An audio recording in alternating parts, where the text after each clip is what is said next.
Happening now, we'd like to welcome our viewers from the United States and around the world. You're listening and maybe even watching the EdTech Situation Room for October the 12th, 2016.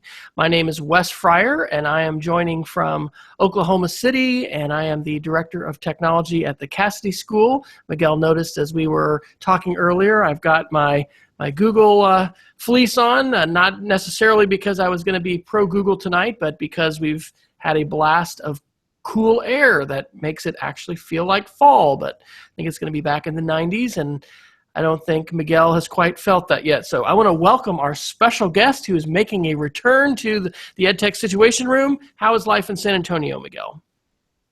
Hey, Wes, I'm so excited to be here online with you and the rest of the world. I was checking your viewership, and it is a stunning, what was it, 14, 7, 44?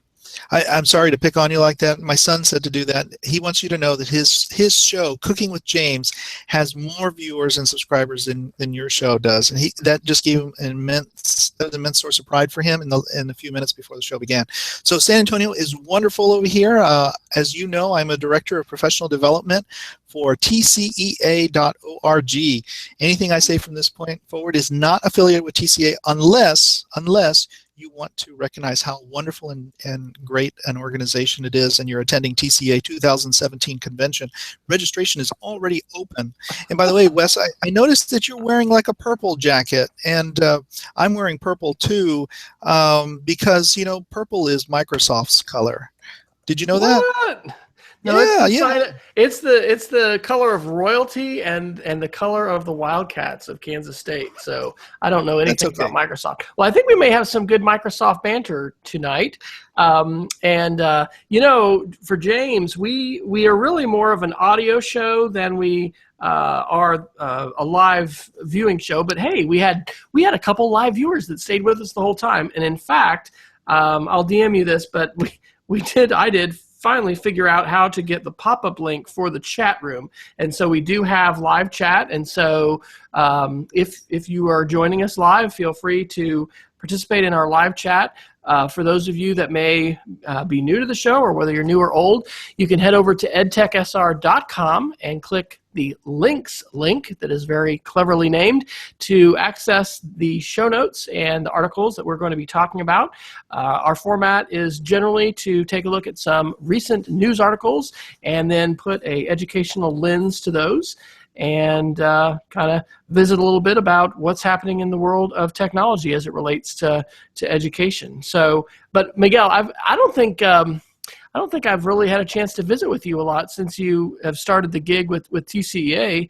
Man, you have come a long way since some of the days when Web 2.0 was not embraced warmly by all the leadership of TCEA. And do you still feel like you're, a blogger with a cause, fighting the good fight, or have you succumbed and, with your Microsoft affiliations now, are you just part of the empire? Is that what's happened? I think that we've seen a transformation happen over a period of time, and it's been pretty awesome to see that happen, because it's like, I still remember the times when podcasting was not something that was very popular or necessarily encouraged in lots of different venues. You think about all the ISTE conferences, just about everywhere you went, Wes, remember? Please leave your recording device at the door. Don't turn it on. And now those things are widely supported and actually have become part of the institution. I guess we've all been institutionalized. No, but it has been a lot of fun seeing that change. So the question, do you continue to fight for the causes that have already been won, and then refocus your efforts and energies? And what's so neat about technology is that it's always changing. And I think we were sort of discussing this earlier. It's like, think about it. Back in the old days, Apple was riding high, and then they went down. and then someone else stepped in and Windows ruled computer labs for so long, where before we'd had Apple IIe's and early Macs, and now everything is just continues to change. Now we're seeing the ascendance of Chromebooks because they're such great testing devices. I was having a conversation with somebody. I'll drop the link in the thing where I went on a Diane Ravitch. I don't know if you read her. I think it was democracy, something about technology being bad and evil. Did you see that one? No. And I'll see if I can drop it in the chat in a little bit. But it was a pretty amazing article because it basically said she was quoting Todd Oppenheimer and talking about how all the technology is evil and because we're spending money on that instead of teachers and everybody else. And one of the Microsoft Innovative Education Experts, which is really a global community of educators that are committed to using or transforming teaching and learning through the use of Microsoft tools, was talking about how he really wanted some research.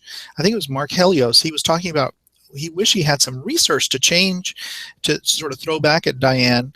And it was like, my gosh, the research has been out there for forever. And we're fighting old battles again, but the technology has changed, but the instructional approaches haven't. So it's just it's amazing as you look back over the years. And I know you can go back down those years with me and come all the way forward, and you see how things have changed, but yet still remain the same. Well, there was a really important article in Time Magazine on August 31st called "Screens in Schools Are a $60 Billion Hoax," and we took that on episode 22 on September the 14th. But yes, there were all kinds of quotes, from the Flickering Mind, Todd Oppenheimer, and a bunch of other folks, and there are some things that he gets right, but then there's a ton of things that he gets wrong, and some of these just wanting to paint with a broad brush, tech bad, cursive good. I mean, yeah, there's some things that I don't know. We can also paint some of that in the change bad, status quo good that people hold on to. So I'm gonna have to check that out. Diane Ravitch may be letting us down. Maybe we'll have to tweet her and let her know. We'll have to straighten her out. Yeah, I mean, it's amazing. So, all right, well, I'm going to kick us off with an article from the Wall Street Journal on October the 3rd. This was called "How Google's Bicycle Riding Internet Tutors Are Getting Rural Indian Women Online." And basically, Google is striving to bring as many people into the online community as possible. Facebook is as well. There are different kinds of crazy projects, like putting these big balloons up in the southern hemisphere to float over parts of the southern hemisphere that don't have connectivity, so they have at least 3G connectivity. And the thing that reminds me that the subtitle is, since the program's launched last year, about 9,000 guides have helped reach 1 million women. And it talks about, things that they're searching for, from, sewing, designing, Mehendi, the elaborate henna designs Indian women get on their hands and feet, looking up information on how to sew a blouse, having access to recipes. Oh my gosh, the internet, it may seem like a small thing, but, it's definitely transformed. I say that, as if we're some fancy. Yeah, we still have tacos almost every week, but there have been definitely recipes I've made and things that I've done that we wouldn't have been able to do. Wait! Did you just say you don't want taco stands on every corner in America? I could eat tacos every night, Miguel, and I can. When you come to Oklahoma City, I will take you to the best $1.50 tacos you've had this side of the border. Although that's probably a tall. The same side I'm on. That's a taller. No, I'm saying when I lived in Mexico, there were some that were just. I would drive the whole way to Mexico City just to eat those tacos. But I digress. So anyway, this article was basically talking about the push to get folks online. That's kind of interesting in light of what we were just talking about with EdTech and arguments, because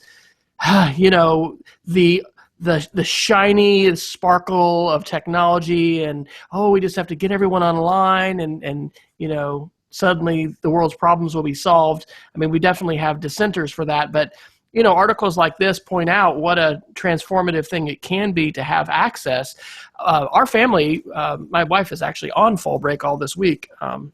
Rachel and I just had Friday and Monday off, which I'm thankful for. But we drove down to Hunt, Texas, to Moe Ranch, and spent the night in Comfort, Texas, so not too far away from your neck of the woods.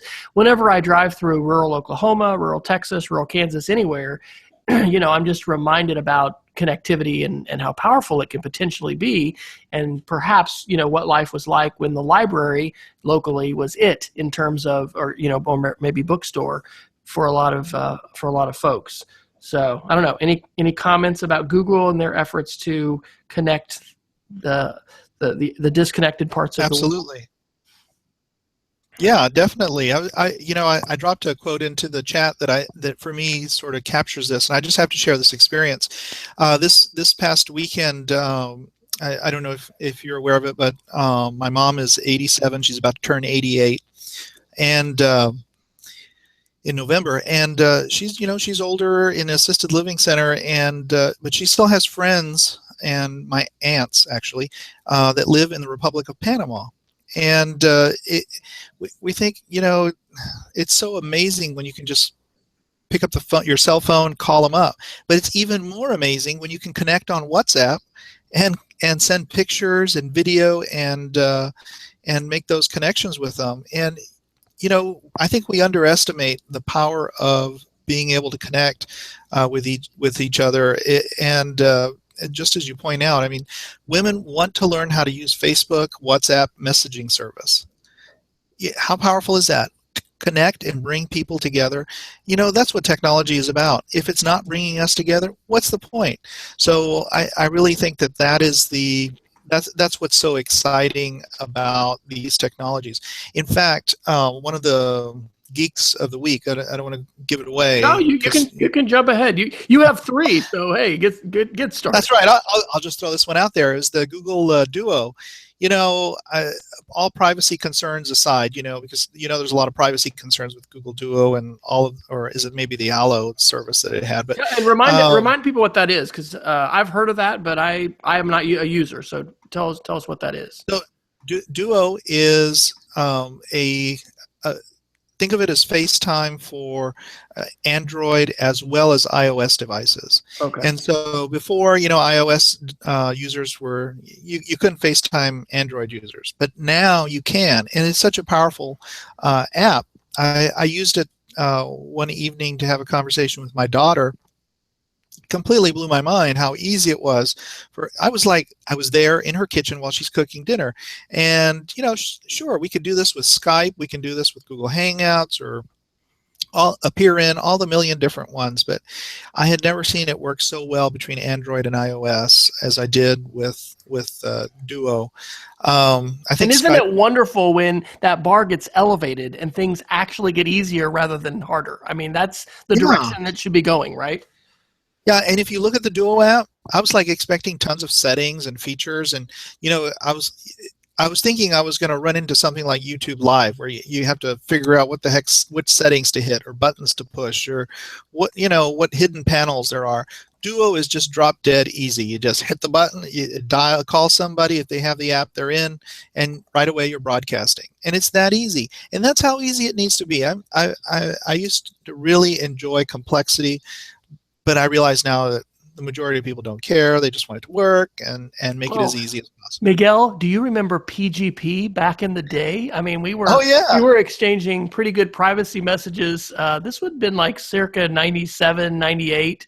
And, feeling like, ooh, we've encrypted something. We've sent something secret back and forth. But when things remain that geeky, they will remain distant to the majority of folks. This is the Everett Rogers technology adoption curve in terms of early adopter innovator with early majority, late majority. Right. So, it's interesting with being a tech director now and working with firewalls and these kind of things. Some of this has made me say, "Are you kidding me? It's this complicated and difficult. Really? You can't make this a little simpler." So it's not. It's a lot easier now. It used to be a lot harder a few years ago, but it's gotten incredibly easy. that's why I think the tech director's job has changed so much. It's become more about relationship building and connecting and getting out of your silo rather than the other more techie stuff. And in fact, but so Duo is just a wonderful app and definitely worth sharing. But we connected with my aunt, who's actually a teacher friend of my mom's, and she's in the Republic of Panama.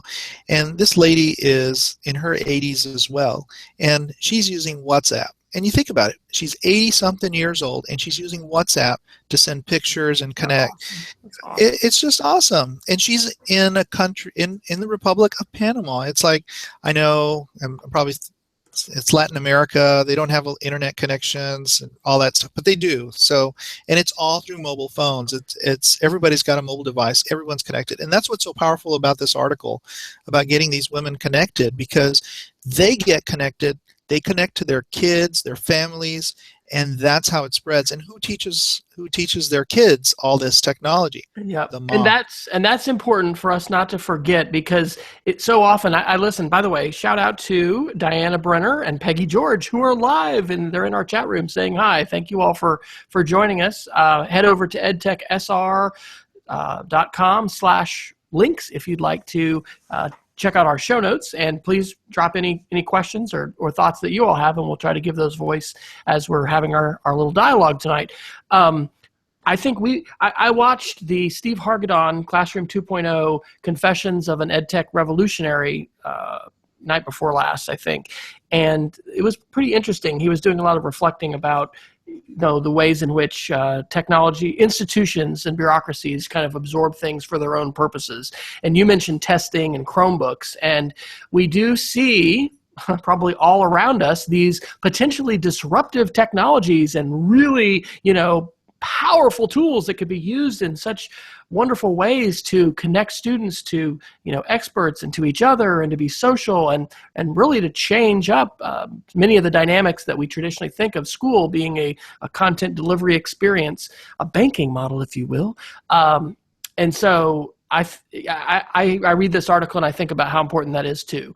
My wife is wanting to. They're about to do bats. Of course, it's Halloween, but she was giddy with excitement last night, finding these different, folks that are into bats and bat conservation and preservation, and, wanting to find somebody who might Skype her kids to talk a little bit about the real bats, not vampires, but, what are real bats like? And I think that excitement and that potential for technology to connect us. I mean, we can go back to, what was it, over the pond or something. Pond and through the fiber, that was a magical time where we were connecting to Ewan McIntosh and to Darren Kapatwa, and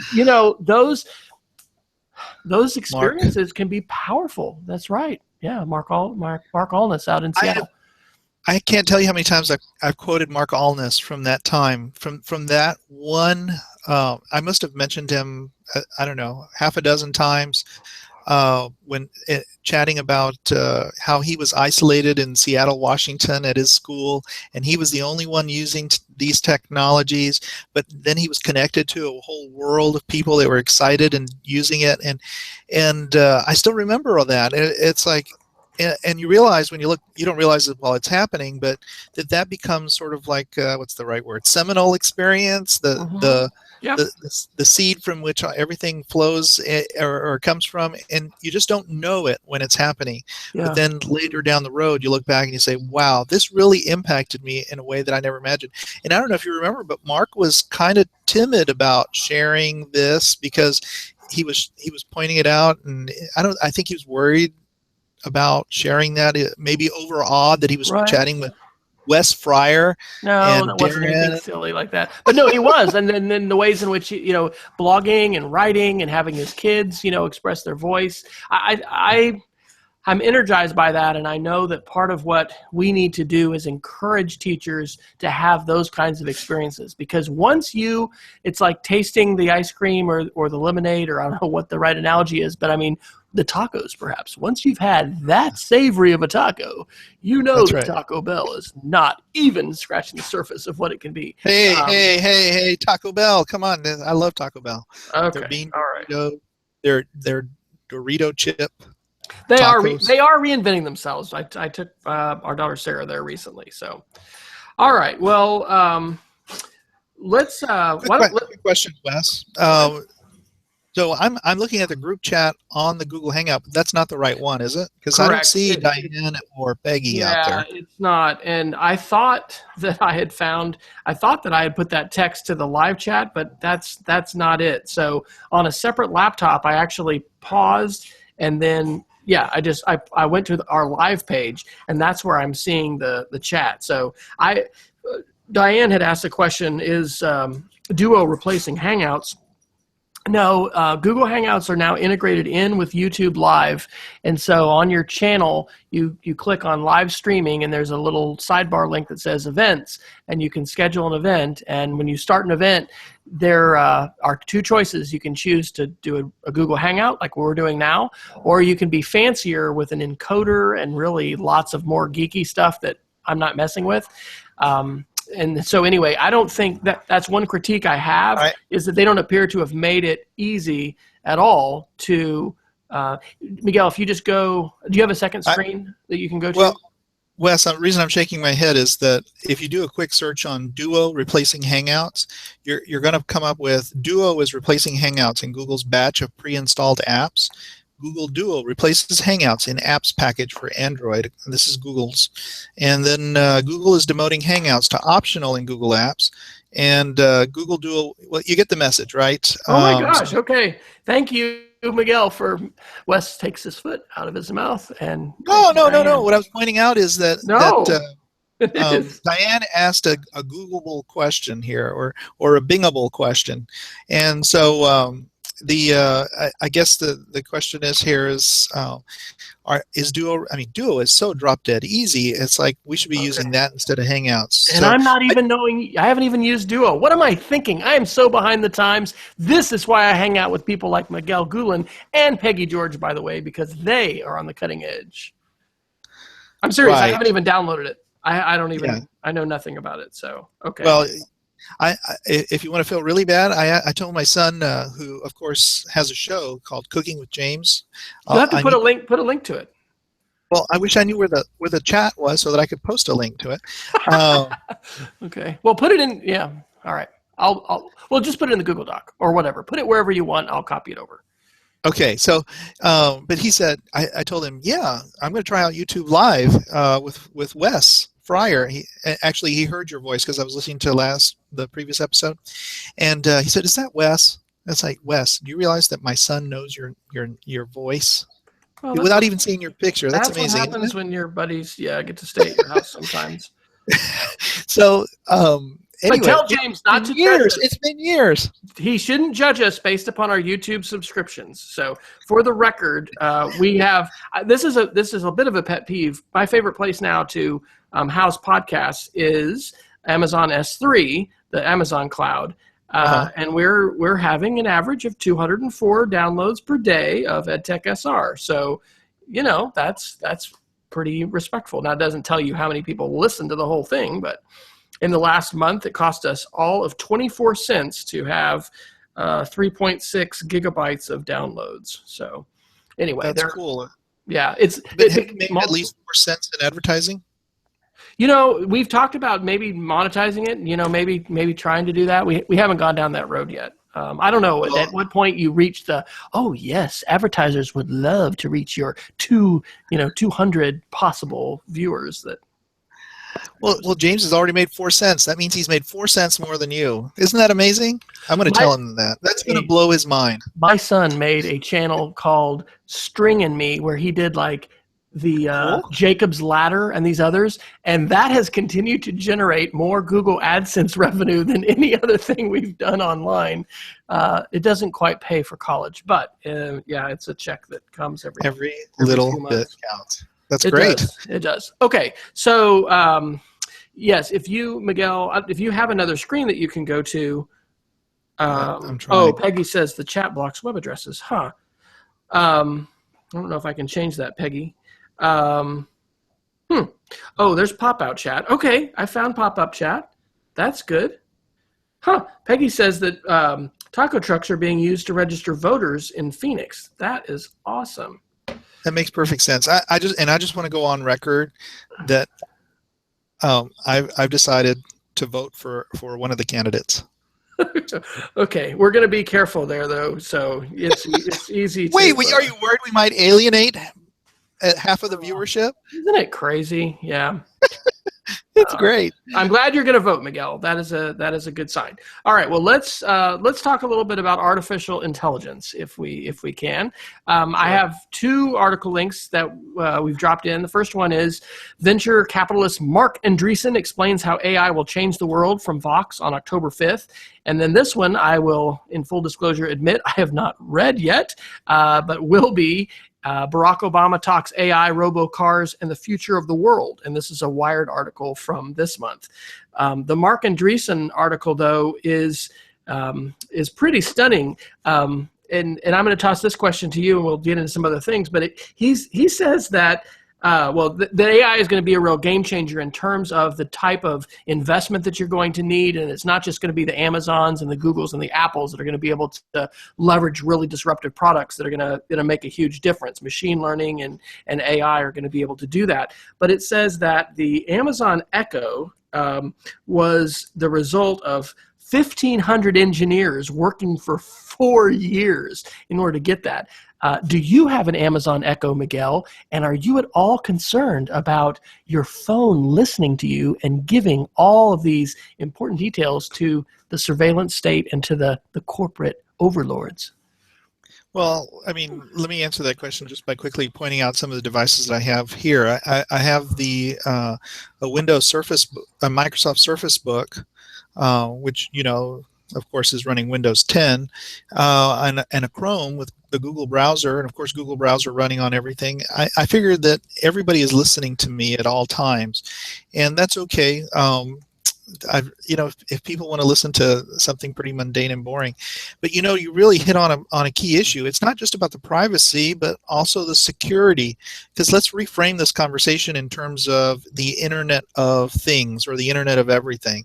I mean, right? So because we're talking about putting all these devices, all these things that are connected to the Internet and the cloud, and they're collecting data about us. And of course, it is privacy, but there's a lot of these things will eventually be able to do things. It's not just about collecting information, but how is that information going to be used against us? And so there's a lot of security issues that we need to sort of think through. And I ran into a stunning statistic. I remember not really paying attention to the Internet of Things until I wrote a blog entry for TCA. And I think it was my first or second blog entry about the Internet of Things, and it just blew my mind. I think it was 50 billion devices will be connected by 2018, 2020. Crazy. Yeah, and I'm sure it's even more. And I was just reading it's like 34 billion by 2020, creating a $6 trillion industry. And, so, and we're going to be able to access all this data, and it's accessible. And I don't know. Pretty soon you'll just sort of walk into one of the, I forgot what, Faraday cage just to get privacy so that you'll be safe from all the things that are listening to you. But have you seen Snowden yet, the movie? I have not. I heard you saw it this weekend, though. Yeah, we did. And you might have heard us in that episode saying that we've put in an ISTE proposal for digital citizenship in the age of the surveillance state. I think there's a lot of important things here for us to explore and weigh. For instance, I don't know that I'm going to be putting a door lock, an app opening door lock on the front of our house. I mean, the opportunities for hacking and security are stunning, and we're Or But let's be honest. I mean, you're gonna eventually have to succumb to this. I mean, are you really going to want to give up the convenience of your mobile phone? Well, of course not. You switch to the latest and greatest mobile device that invades your privacy every moment of your day, knows where you're at, everything else. Why do you do that? Because I'm sure you're not carrying a Faraday pouch around, Wes. So it's like it must be simply because you want the convenience of that technology. And at some point, the convenience is going to outweigh our privacy and security concerns, and we're going to succumb to that, and that's it. but So we will be using we'll walk up to our door, it'll recognize us using the RFID chip that's implanted in our hand, and go from there. Yeah. Well, in the chat, Diana says she has an Echo, is not worrying about others listening, and Mark, is talking about being more concerned about whoever's doing the coding for the AI. Mark comments that they need to code in morality or morals, and who is that person who's coding in the morality. I mean, and that is one of the important things. Let's take it to the educational lens, right? We hear about coding in school. We hear about STEM. It is really important to let's get on the Seymour Papert bandwagon to help students become active agents of creation in the digital world, where they're not just consuming, but they're writing code, and they're recognizing that there are decisions that are being made for these folks that are creating these things. So I don't know. I think it's important not to just be naively passive amidst all of this.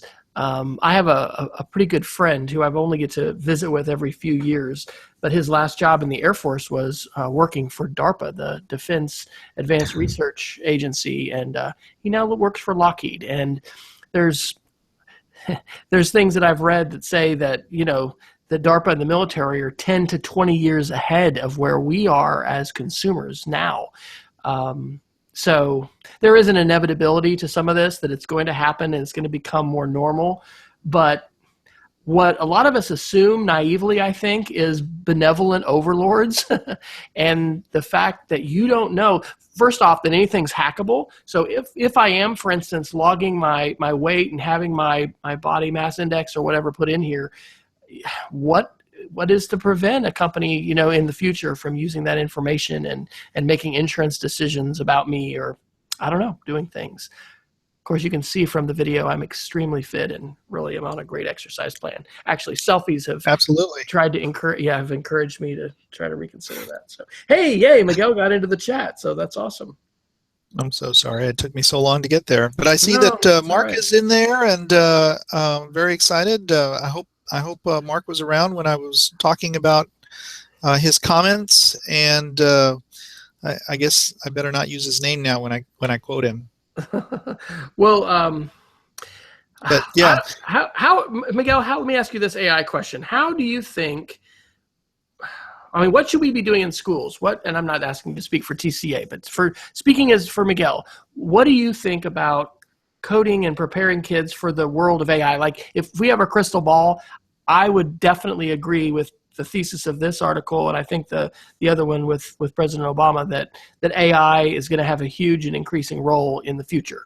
Okay, so if we realize that, what does that mean for us in schools today? I have to tell you, I am thoroughly frightened, terrified that I do not have those skills in my skill set. So when I think about learning how to program all these things, I get really scared. A high level of anxiety, because I think as we go forward, if I don't know how to do these things, I can't pass them on to teachers and educators, and they won't be able to pass them on to kids. And if our kids don't have these skills, then they've already lost. We're going to be, I mean, it really is sort of like space race again, because it's the coding race. If you can't control the devices that people use to communicate and to build these new networks they're going to pop up based, things being connected to each other, then I think you're just sort of you're destined to be a consumer. Well, here's the thing, though, because and Peggy put into the chat, does anyone have those skills in their skill set? She doubts it among educators. I don't think we're talking about being able to, code your own AR or AI, interface, or being able to operate at that level.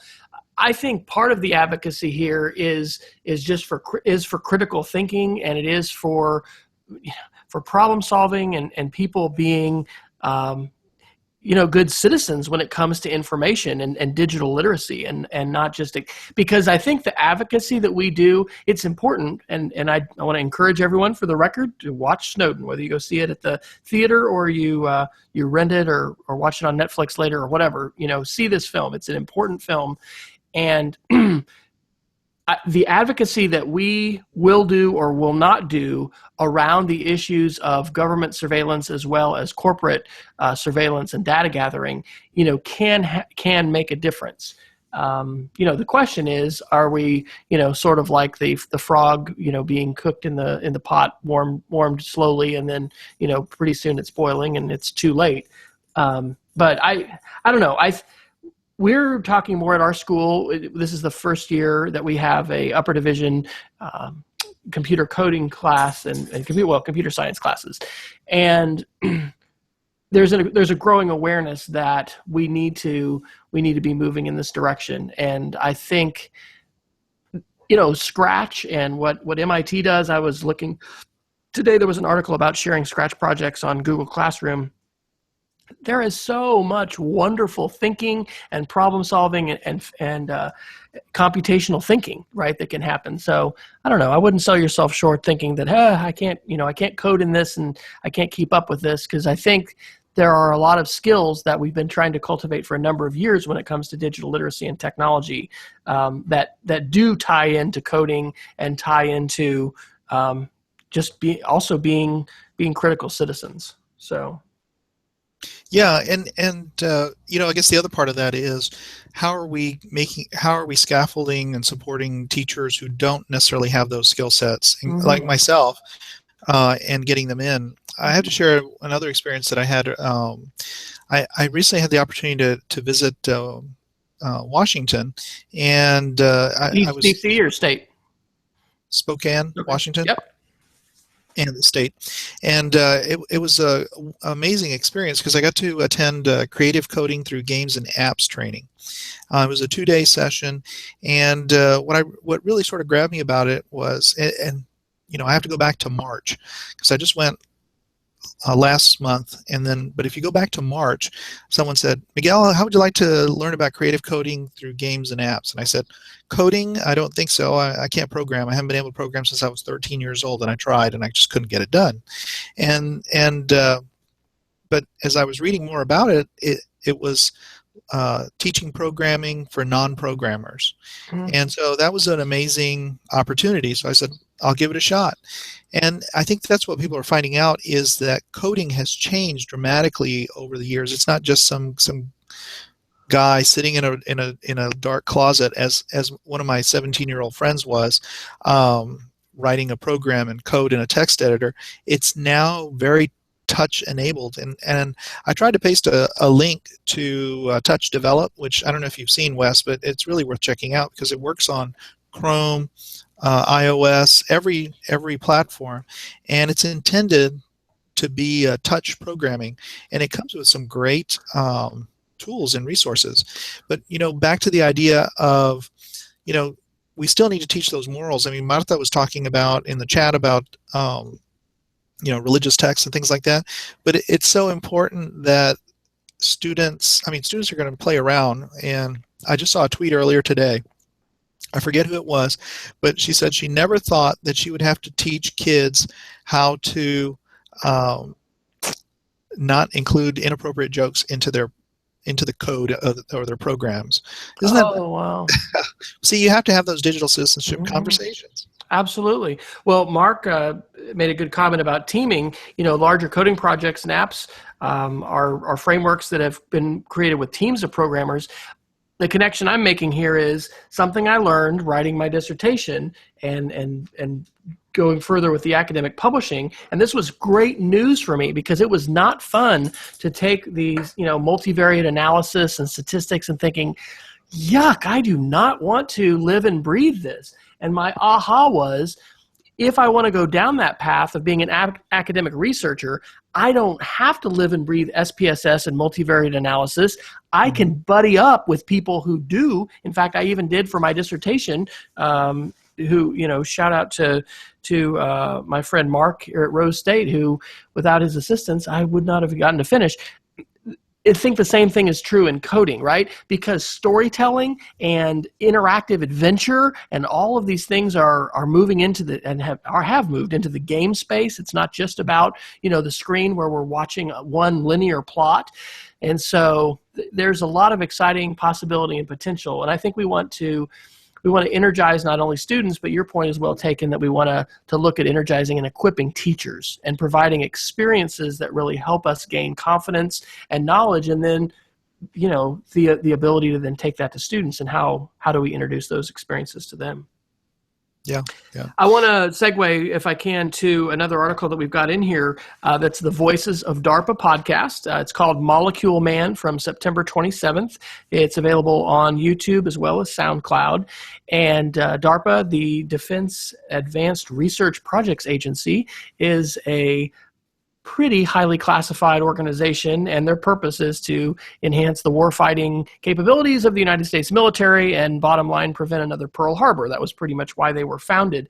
But they have done a lot of other things. They interestingly, there's a ton of stuff they do we have no idea about, but they also do things like, the autonomous robot in the desert, competition that has attracted all kinds of attention and innovators. And anyway, this was about 3D printing molecules. And so this guy, who is one of their project managers, has these different, companies competing basically to have an open source project where, if you are in need of a particular molecule, you won't have to guess how you create it and iterate a lot in the lab. You'll literally be able to plug it into a machine similar to a 3D printer, and then you'll be able to fabricate those kinds of molecules to then build things. Some of the stuff, I think Alec Ross, Industries of the Future, great book. I listened to it on Audible. He talks about genomics and biotech. And as I think about my own children, my middle daughter, Sarah, who's thinking about, do I maybe want to be a doctor or be a PA? And she's in, second year of chemistry now, and it's tough, but wow, there's going to be incredible opportunities. And if we think there's a digital divide now, the people who are, fabricating molecules, and there's a lot of moral and ethical implications here, but, architecting DNA strands and, creating new, types of agricultural products. We are living in the Star Trek day today with some of this stuff. And so I think it's energizing from a STEM standpoint to point kids in these directions, and teachers. I guess it also is a little bit scary, and the pace of change and those kind of things, to think about, oh my gosh, slow down a little bit. But I want to point people to that podcast, and that's definitely a great episode, and I look forward to future ones. That's, as far as I know, that's the first time DARPA has had a podcast. So you're probably all into the know, living in San Antonio, about the military industrial complex and everything that's happening in the San Antonio region, aren't you, Miguel? Are you just like, Not at all. I'm hardly ever here. I'm in Austin most of the time, or out on the road. In Washington State. Yeah, Washington State. And Washington. Yeah. So I can't wait to get back to Redmond. But okay. We got to hear more about that. So you should. The the whole point you made about genomics, did I say that right?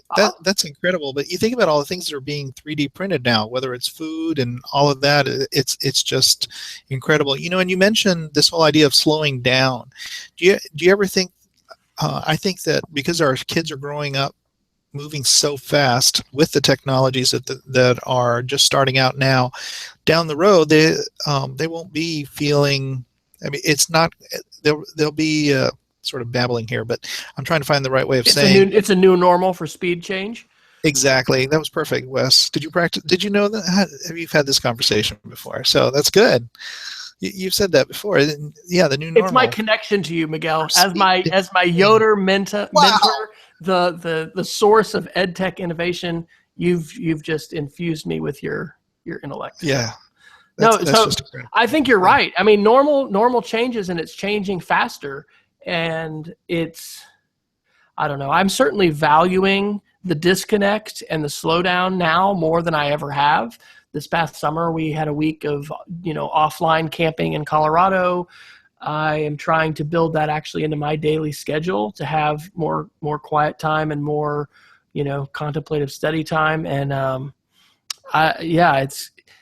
and in fact, at school, we're doing more resilience training. It's an interesting parallel because Shelley's school, all the students are homeless, high levels of stress, lots of trauma. The same person who works primarily with them, working on meditation strategies, resilience, being able to collect yourself and acknowledge emotions, but not be taken over by them. Same one working with our kids at Cassidy, very elite private school in Oklahoma City, and I find that interesting. So wherever you might find yourself on the socioeconomic stress continuum today, these things are important, and I don't think it'd probably be like a digital native fallacy to just say, these kids today, they're just gonna keep on sucking this up as fast as possible. Normal is different, and their ability to adapt to change, I'm sure, is going to be different. But it's still going to be important to slow down. And that's probably something else to think about with teachers and with students as well. So you find how does TCA cultivate that? Do you all, in terms of team building and learning and taking time out, are you part of a team, or are you just kind of by yourself, or how does that all work for you in your life right now, as far as the team that you're on? So to respond to the first part of that question, I think one of the things that was really amazing about TCA was being a part of, or being able to play ping pong one time, because they had to have scheduled brain breaks. So, but I noticed that I jumped into the brain breaks when I was first there, but as time has passed, I'm now more likely to stay and continue on task or whatever project I'm working on. So I'm more engaged in like flow. Yeah, I'm in the flow. I'm in the zone, and you know what I mean. And it's like, and so when you're in the zone, you don't want to leave the zone, whether for a brain break or not. But stepping out is all the more important when you're in the zone. You have to break out and go over there. But it's so easy to just be addicted to that feeling and then continue. And of course, the pace of projects that you're working on can also be. I mean, you don't want to stop working because the perception is, oh, if I stop working, then I'm going to lose time on this, without realizing that if you take that break, you'll hopefully come back a little bit more refreshed and able to hit it from a different angle. The second part of your question was, are you alone, working by yourself? And yes, you are to some degree, and I really enjoy that. I remember a lot of people are there's a lot of, I'm comfortable with being an introvert. I'm going to guess that you're an extrovert, Wes, but I don't know. But as an introvert, I can hang out and be by myself. I don't necessarily draw energy from other people. I lose it when I'm with others. Although there are times when I definitely have to indulge that. But synergy, though, is incredibly important when you're creating content, and I'm so grateful. I mean, I've got Diana's in the chat. I mean, collaborating with Diana on a project, or with some of the other folks that are on the team, it's really powerful experience, because you're not alone. I mean, we're thinking about rolling out Minecraft EDU. We're not thinking about it. We're going to Minecraft EDU, awesome. And I just read your blog entry on that, by the way, Wes, about the moving from the old Minecraft to the new Minecraft and all the concerns about that. Right. And so we definitely need to have just a conversation about Minecraft. It'd be great to talk about that. But yes. Yeah. So we're planning it, and it's kind of funny how it's represented when we were talking. Our team leader was sharing, okay, so and so you're going to work on the face-to-face sessions, so and so you're going to work on the webinars, and you're going to do something else. So I don't remember what it was, but I was thinking, golly, it's so easy to go off into our respective corners and work on something and then come back out and ta-da, look what we developed. But it's so powerful to have people connect up front and then figure out how are all these pieces going to connect and then go off and develop and then come back. And that way you seem to allow those connections you get that vibrant connection, but you also get the opportunity to be creative and develop on your own. Mark mentioned working in teams and production teams as well. This makes me think about, and he mentioned code.org. Those code.org videos show these amazing places in Silicon Valley, with Google and who makes Steam, whatever companies, just these really creative places with food and places to play ping pong and maybe rock climb and, be active, but then work intensively. I don't know. I think that those kinds of spaces are exciting to think about from a learning standpoint, because there's an active, fun, also brain break, encouragement by the environment itself. And then there's also, obviously this opportunity to have very focused, work either individually or together. So I'd love to see schools look a little bit more like that, I think. Well, I think that there is a lot of people pushing competing visions for how schools should be, and I really want to go back. I wonder sometimes if teachers know what schools should be. I remember what schools were when I was a classroom teacher, where I had the flexibility to develop lessons and teach them, and then if they didn't work that well, I could modify and adapt them. And now that time as a teacher seems to have been lost. It's basically you're implementing what others think is valuable and correct.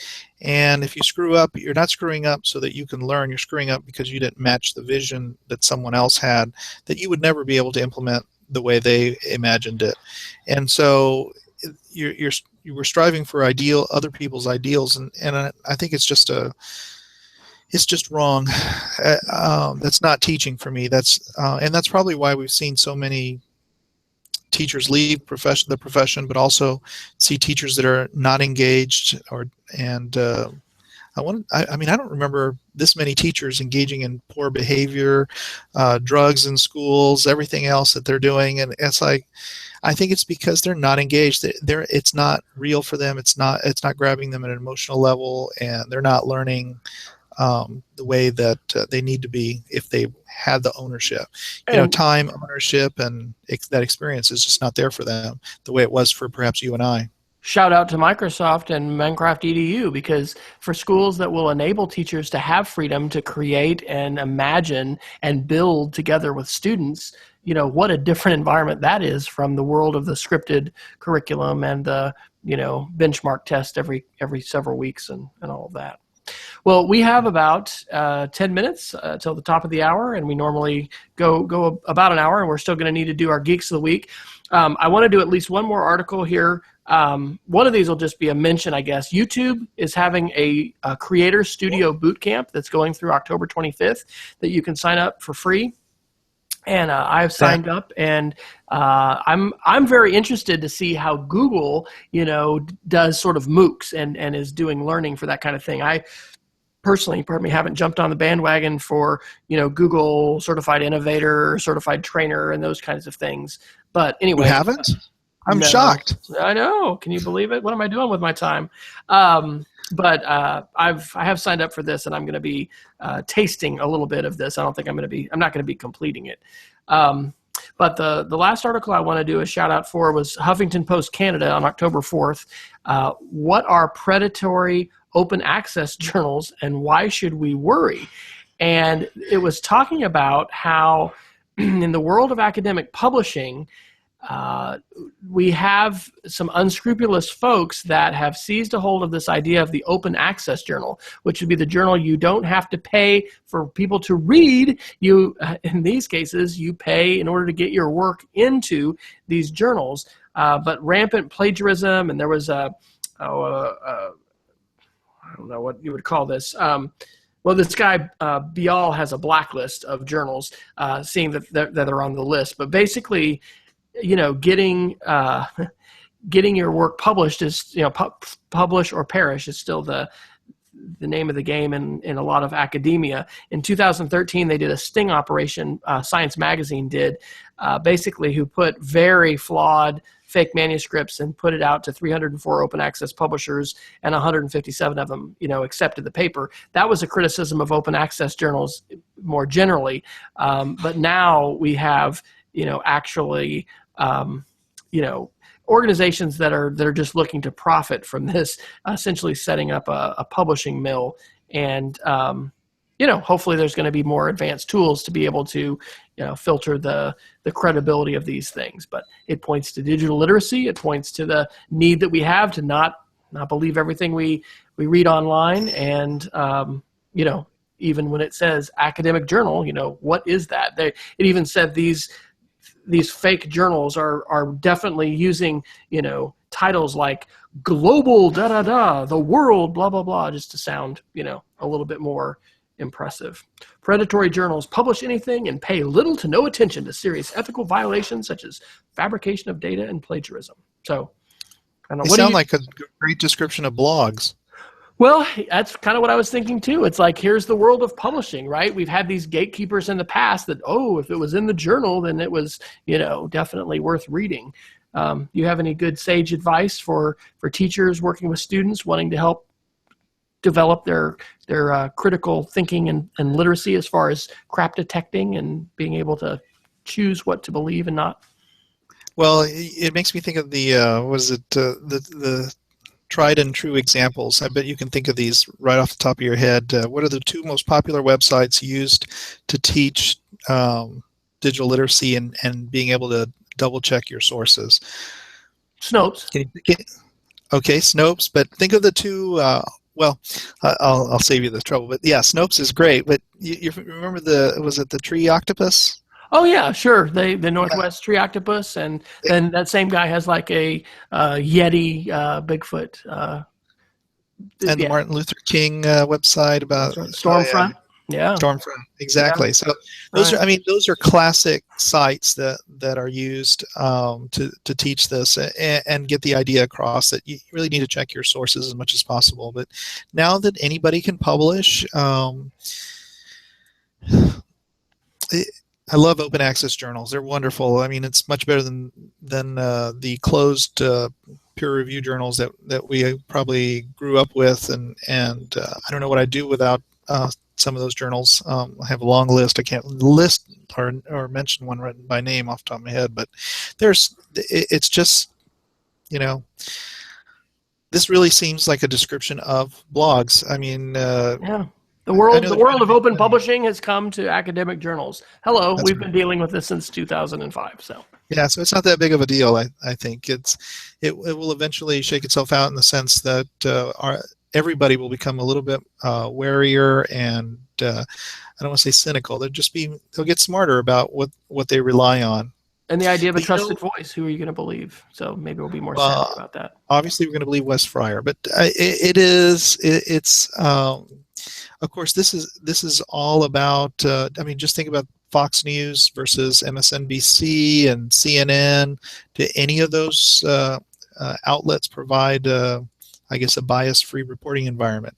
That's what we're talking about here. We're trying to get away from the bias and the false information and everything else. So. Or identify the bias, right? Be able to name it and point to it, and then contrast that with other perspectives, and then try to discern what you're going to believe or what you're going to accept. So, all right. Well, I think we need to go to Geeks of the Week, and at risking just certain love of Microsoft, which is an extremely scary proposal. Miguel has several Geeks of the Week, and they have a common. Google Duo is a Google, but two of your are Microsoft loving apps. But you know what? We do want people to use their tools well, whatever they happen to be. So tell us about your Geeks of the Week this week, Miguel. Okay, so we all know about all the great iPad apps and all the apps that are out there. We know about all the great Google tools, and I think all of those have been overexposed. What hasn't been put out there as much. And as I was sharing with you, Wes, this is an experience that sort of just knocked me over the head. Is I found myself in a situation just a few short years ago where OneNote would have been the answer to a problem, especially OneNote Class Notebook would have been the answer to a problem for a teacher. And I did not propose it because we were a Google Apps for Education school district. And so I completely missed that as an opportunity. And I want to make sure that I don't make that mistake again, where I've closed my eyes to great solutions just because they come from a particular vendor. So we know Apple, Google, and Microsoft, I've listed those in alphabetical order, are all competing for the heart and soul of schools and districts. And I think we'll pretty soon see Amazon, if we haven't already, out there with their products. OneNote is a phenomenal app. I was a heavy-duty Evernote user, and I explored practically every other note-taking tool that there was out there, including Google Keep, Centralo, Notes, and a few others that I've already forgotten. And of them all, OneNote is, I think, is the best, and it works flawlessly with everything that I've tried to do with it. I've set up OneNote online. I'll post, if you go to like ly.tca.org/connect, you'll find all my free resources that I've created or accessed while working at TCA since March of this year. And it's just an incredible app. I've moved over 10,000 notes from Evernote into OneNote. How many notes? 10,000 plus. That's what I thought you said. Yeah, I'm a heavy Evernote user. I've used Evernote for everything because it really organized my life. If you think about all the things that you collect, whether online or in paper, there's no one place where they would all go and be easily accessible and searchable and everything. And OneNote makes that possible. And I was using Evernote for a while, but they've gone crazy on the way that they're financing it and everything. Yeah. I think they're about to, they've lost their way. Yes, they have. So OneNote was my, and I tried every other app except OneNote. And then I was like, why haven't I been using OneNote? This thing is incredible. So now I'm using it for just about everything. It is This is pretty the digital note-taking AA. Hi, Miguel. Hi, I'm a note taker too. I tried all the other apps. Anyway, you're convincing me. I think I'm gonna have to do it, because seriously, folks, how many times do you hear Miguel Gulen say, "I have tried everything else and this was it"? So I have tried. No, I believe you. So if you do a Google search on M. Gulen space OneNote space Evernote space Google Keep space Centralo, you will pull up all of the comparison chart, or just type in notes comparison chart. That'll probably bring it up just as fast. And so it is pretty incredible to have that. Now, OneNote, of course, I have to mention OneNote for teachers. If you click the link that's in the what do you call these, show notes, you will access tons of tutorials for teachers that are available and accessible there. And then Office 365 districts have access to OneNote Class Notebook, which is simply phenomenal. Whether you use it with Microsoft Classroom or Google Classroom or Blackboard or Edmodo or Schoology or It's Learning, because it connects to over 32 LMSs, it is a phenomenal tool to use. It really makes the reality of paperless classrooms possible. But you could still use OneNote in a classroom with kids, and they would be running it, and it's all free. It runs on every device, including Kindle Fires, believe it or not. So it is just incredible. Okay, enough about that. Microsoft Selfie. Now, this one's pure vanity. For fun, I was trying out all the free apps that I could find on Microsoft, because I completely missed Office Lens for so long. And then John Bimmerly here in Texas told me about Microsoft Selfie. He said, try that out. And I did, and immediately removed like 10 years off my face. Wes, oh my gosh, I need that. Will it help me lose weight? Huh? Will it help me lose weight? Well, I don't know if it'll help you lose weight, Wes, but it will certainly make your face look like you're wearing a little bit of makeup. You know what I mean? You know how the... I'm downloading it now. Yeah, it's awesome. I've taken pictures of it with when I'm doing a workshop or something and I'm standing next to somebody and we take a selfie, and we immediately both look younger. And I think it makes people feel better about themselves that I'm going to post this picture that Microsoft Selfie has prepared. And I took a picture of myself, and it removed the dark circles under my eyes. And I was like, I think I like myself in that picture more than I do in the mirror. And that's sort of what technology is about. It's seeing your life reflected in the tech, and pretty soon you slip loose the bonds of Earth. You know this quote, because spin the world the way we'd like to see it. That's right. And then, so those are my two geeks of the week, mainly because I think we need to shine the light into dark corners to find technologies that maybe we've overlooked because we're brainwashed by other companies. And then Google Duo, as I mentioned before, is just a phenomenal. If only every other voice over IP app or video chat app was as easy to use as Google Duo, I think. Wow. So if you're not using it, you need to, because you can instantly connect. We should be doing this whole conversation instead of going through YouTube Live and playing around with the settings. Everything should be as easy as Google Duo. Does Google Duo, though, save to YouTube? Can you publish right to YouTube? Wes, you know what? I'm going to ask you to make this your Geek of the Week for the next show and find out for us, and then let us know whether it does that. I accept your challenge. Very well. We'll see. Okay. My Geeks of the Week, number one, simple footnotes, WordPress plugin. I am continuing to work on a few different writing projects very intermittently, but this last weekend was working on one and needed a way in a WordPress site to just have a nice footnote that would go to the bottom of the page, and this free plugin did the trick. Just lets you put in bracket ref for reference in bracket, and then bracket / ref in bracket. And I love what did I trying to think? EasyBib is my favorite bibliographic tool. I use that for pretty much my whole dissertation. So just grabbing some article links, putting them into EasyBib to get them in APA format, throw them in there, and they're nice on the footnote. And then the second one, this is amazing. If you don't follow this Twitter account, the kids should see this. All right, amazing. Just one of the best sources of curiosity links when I was teaching STEM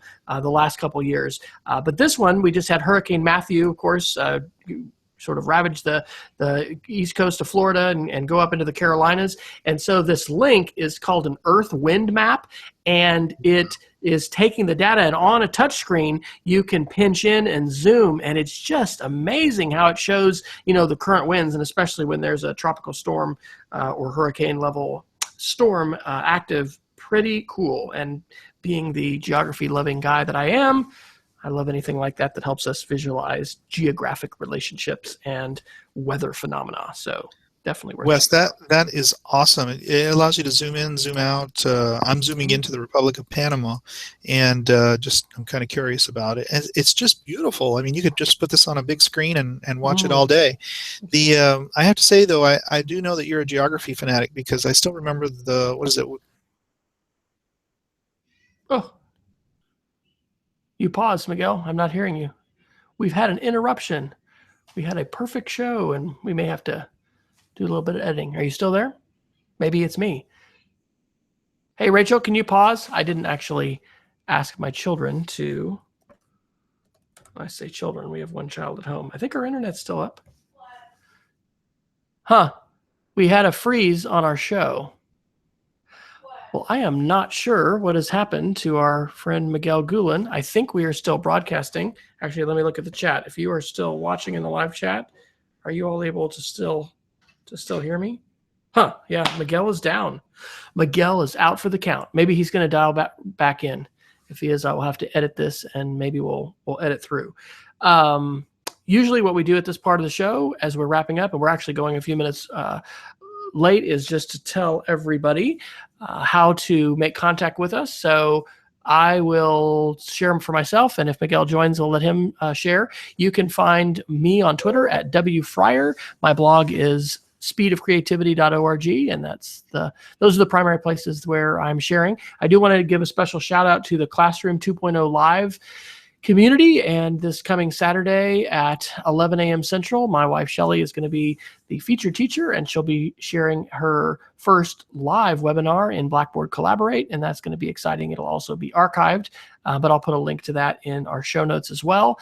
If you'd like to get in touch with Miguel Gullin, you can find him on Twitter at mgullin. That's MGUHLIN. You can find out more about him at his website, which is mgullin.net. And he's also got a website, TCEA mg.org, and I don't think I've even ever visited that before, so he shared those as links. So as always, we encourage you to check out our full list of show notes that you'll find at edtechsr.com/links. We appreciate Marta and Peggy and Mark joining us live. Thank you so much for your discussion and contributions in the chat room. And in addition to being able to see the archived recording of this on YouTube, we have a 32 kilobit audio version and a 360p video version that we publish on our website, edtechsr.com. So please take a moment and fill out our listener survey that you'll find at the top of the show notes. Let us know if you're listening to the show, where you are, and anything in particular you'd like to hear us talk about in the future. Jason Neiffer, my almost always weekly co-host, is on the road, and he will not only was out this week, but he's probably going to be out the next 2 weeks. So I am hopeful, and I think that we're going to be able to have special guests next week from the state of Maine that we will be announcing on the EdTech SR Twitter channel soon. And we also, because we'll have Maine guests, might move the time a little earlier. So you might look for us next week, probably starting at 7 p.m. Central Time. That's 8 p.m. Eastern. That would be 2 hours earlier than we normally are on Wednesday night. So thank you so much for tuning in. Have a great week, and keep thinking critically and keep sharing and collaborating, because as educators and learners in the 21st century, that is one of our secrets for not only surviving, but thriving. Take care.